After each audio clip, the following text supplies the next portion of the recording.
Hey guys, today I'm doing a video for Battlefield 4 on Xbox One. I'm here to talk about my opinions, not just on Battlefield 4, but kind of like the new console a little bit.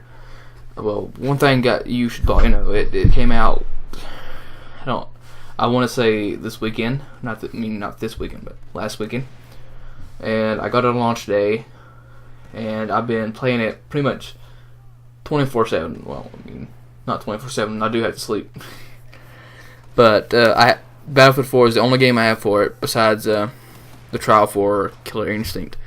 But the first thing I noticed going into Battlefield 4 on Xbox One, well, first you have to realize that I've been playing on the 360 Battlefield 3, Bad Company 2, and they don't look as good as like the PC version, but they don't look. And they also don't have the 60 frames per second, 120 frames per second, whatever, how many frames per second you can get for it on the computer. But this one is the first Battlefield game on a console to have the full Battlefield experience. 64 players, the bigger maps, the full maps. I'm talking seven flags on a map. I think, if I'm not mistaken, I think the biggest map in Battlefield 3 only had 5. So it's pretty cool that I had 7. But then you have the 64. I already kind of mentioned that. And then you have the good, really good graphics, even for a console.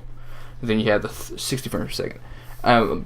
Immediately going into it, I know what I was getting into, but I did not expect it to look this good. Also, I had always looked up comparison of videos between 30 and 60 frames per second, but apparently I found out a few days ago that YouTube doesn't allow for 60. It just goes to everything outputs to 30 frames per second. So I guess that's why I couldn't see the difference.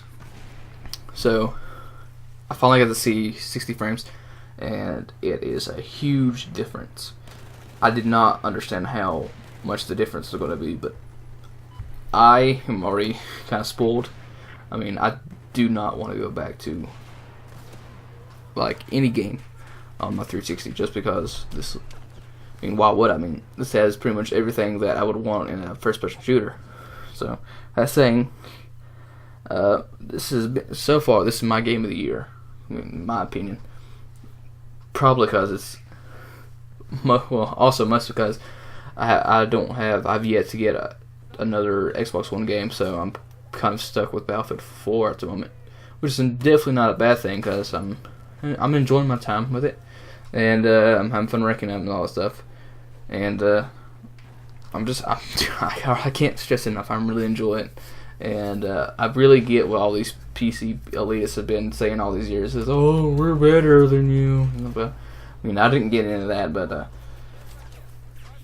I really they're closing the gap. They are definitely closing the gap, which is, to me, is the new true next gen. Is computer it's still up there, but the gap between computer and console are so small. They're very small now at this point. I like to talk about other games, but I really just want to keep it on the Battlefield 4 here. So the gameplay you're seeing also is the team deathmatch, I think, on Operation Locker. So I hope you guys are enjoying that. I'm actually using the F2000. As you guys know, the Xbox One got Second Assault on day 1, so I downloaded that.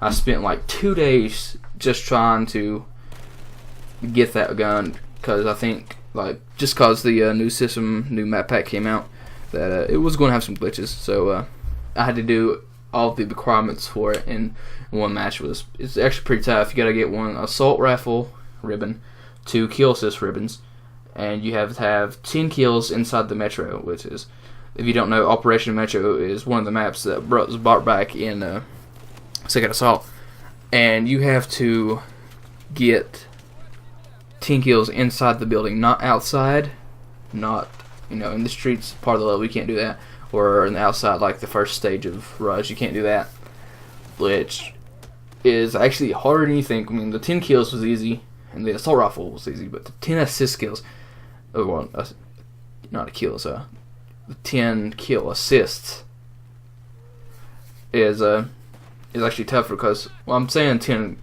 assists because 5 assists gives you 1 ribbon, and you have to get 2 ribbons, so it would come out to be 10. So, and I'm really glad I grinded for it because it's a good weapon. It is a beast in close quarters combat, as you may be able to see. I mean, I'm not watching the video as I'm talking here, and so you might be a little confused here. But I'm really enjoying the weapon. I'm really enjoying the game, and I hope you guys enjoy the videos. I've put out a couple videos already. I know at least one. I've done the Abandoned Tank Factory map, and if you look closely during I think close to 19 minutes, the enemy commander drops a cruise missile on E point, and just totally there was nothing left in my body back then. I mean, it was awful. It was awful. I mean, there's no way this was going to survive that. So I'm really enjoying the game. I'm having some of the best times I ever had in a game. So I hope you guys enjoyed this video. And if you did, like, favorite, and spread the word. I mean, I usually don't do this, but I really want to build my subscriber base. So tell your friends, family, and I'll see you guys later.